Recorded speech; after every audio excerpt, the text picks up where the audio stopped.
ती परत आलीये. भयकथा. अनुभव माझ्यासोबत आमच्या गावी घडला होता. आम्ही शहरात राहत असे, पण लग्न कार्य सणासुदीला आमचे वडील आम्हाला गावी घेऊन जात असत. गावी आमच्या घरासमोरच माझे मामा, मामी आणि त्यांच्या 2 मुली राहायच्या. म्हणायला गेलं तर जुनं कौलारू घर होतं त्यांचं. मोठी मुलगी माझ्याच वयाची होती. आम्ही जवळच राहत असलो तरीही त्यांच्याकडे जास्त येणं जाणं नव्हतं. त्यामुळे बोलणंही क्वचितच व्हायचं. गाव बऱ्यापैकी मागासलेलं होतं. विजेचाही काही पत्ता नसायचा. अगदी अनियमित वीज. कधी येईल कधी जाईल काहीच सांगता यायचे नाही. त्या काळी गावी सरकारतर्फे मोफत शौचालय बांधून देण्याची योजना राबवण्यात आली होती. गावकऱ्यांनी त्याचा बराच फायदा करून घेतला होता. शौचालय बांधायचे काम चालू होते आणि उन्हाळ्यात गावाला पाणी पुरत नसल्यामुळे आणि पाण्यासाठी कोस कोस अंतरापर्यंत जावे लागत असल्यामुळे गावातील सरपंचाने सरकारशी बोलून पाईपलाईन करत आणली होती. शौचालय बांधायला कॉन्ट्रॅक्टरने आणि पाईपलाईनसाठी काही मजूर नेमले होते, जे एक एक करत सगळी कामे करायचे. जे कामगार आले होते त्यातल्या एका मजूर मुलावर मामाच्या मुलीचं प्रेम जडलं. काही दिवसातच त्यांचं प्रेम प्रकरण खूपच पुढे गेलं. त्यामुळे महिन्याभरातच त्यांनी पळून जाऊन लग्न करण्याचा निर्णय घेतला. कारण मामा हे मान्य करणार नाहीत याची तिला कल्पना असावी. मामांची खूप अपेक्षा होती की त्यांच्या मुलीने खूप शिकावं. त्यांना मुलगा नसल्याने त्यांनी स्वतःच्या पायावर उभं राहून त्यांची जबाबदारी घ्यावी. त्याचे काम पूर्ण होताच ती मामीचे सर्व दागिने आणि घरातील होते ते पैसे घेऊन त्या मुलासोबत पळून गेली. तिच्या घरच्यांना किंवा आम्हाला कसलीच माहिती नव्हती. त्यामुळे ती कुठे निघून गेली याचा पत्ताच नव्हता. घरच्यांनी बराच शोध घेतला, पण ती काही सापडली नाही. बराच अवधी उलटला. काही महिन्यांनी ती घरी आली तेव्हा सगळा प्रकार कळला. घरी येऊन तिने सांगितले की ती गरोदर आहे आणि त्या मुलाने तिची जबाबदारी घेण्याचे नाकारले आहे. घरच्यांनी इज्जत जाईल म्हणून कोणाला काही सांगितले नाही.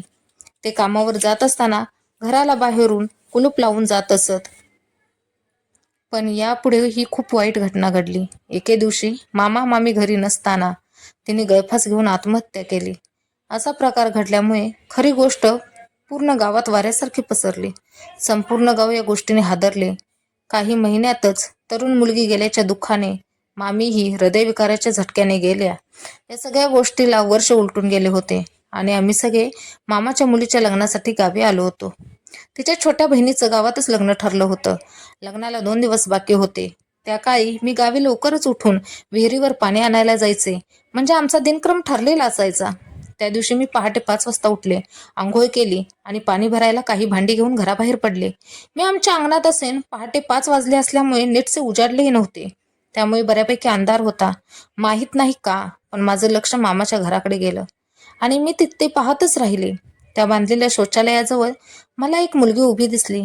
केस मोकळे सोडून पाठमोरी होती ती आणि त्या घराकडे पाहत होती. मी आधी विचार केला की इतक्या पहाटे ही कोणती मुलगी अशी बाहेर उभी आहे, पण तितक्यात मला वर्षभरापूर्वीचा प्रसंग आठवला आणि माझ्या पायाखालची जमीनच सरकली.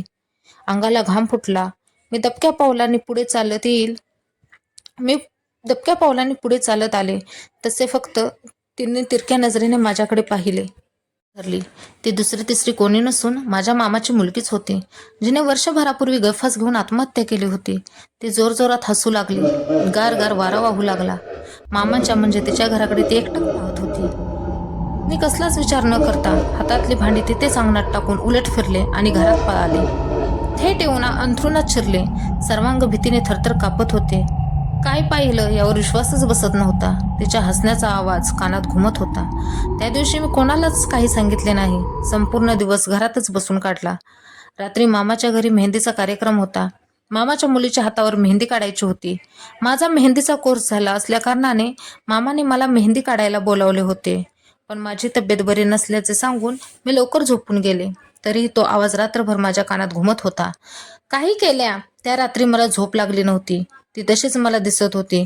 कदाचित पहाटे घडलेल्या प्रसंगामुळे मला झोप लागत नव्हती. तरीही मी अंथरुणात पडून राहिले होते. रात्री थोडाच वेळ माझा डोळा लागला असेल, तेवढ्यात कसल्याशा आवाजाने जाग आली. अंथरुणातून उठण्याची अजिबात इच्छा नव्हती, पण तरीही त्या आवाजाचा कानोसा घेऊ लागले. तसा तो अस्पष्ट होऊ लागला. कोणीतरी रडत असल्याचा आवाज होता तो, जो माझ्या खोलीच्या खिडकीबाहेरून येत होता. मी सकाळचा प्रसंग आठवून खूप घाबरले. आईबाबांना उठवण्याचा विचार केला, पण नंतर वाटले की उद्या सांगेन. बऱ्याच वेळानंतर तो आवाज बंद झाला आणि खटकन असा खिडकीचा आवाज होऊ लागला. मी घाबरून पांघरून घेऊन डोळे बंद केले आणि झोपायचा प्रयत्न करू लागले आणि माझ्या डाव्या बाजूला तसाच रडण्याचा आवाज येऊ लागला. आता मात्र माझी सहनशक्तीच संपली होती. डोकं सुन्न झालं होतं, अंगातला सगळा त्राणच संपला होता. ओरडायचा प्रयत्न केला, पण तोंडातून आवाज फुटत नव्हता. मी हळूच डोळे उघडून पाहण्याचा प्रयत्न केला, तर ती मुलगी माझ्या अगदी उशाशी बसून रडत होती. अधूनमधून मला बोलवत होती. मी डोळे घट्ट मिटून घेतले आणि या सगळ्या प्रकारामुळे, भीतीमुळे मला भोवळ आली होती. माहीत नाही किती तास मी बेशुद्ध होते. सकाळी कधीतरी आईने तोंडावर पाणी मारून उठवले, तेव्हा मी दचकून उठले. कदाचित आईने बराच वेळ मला उठवण्यासाठी हाका मारल्या असाव्यात. त्या दिवशी घरात शुभकार्य होते. मामाच्या मुलीचे लग्न होते, म्हणून मी कोणाला काही सांगितले नाही.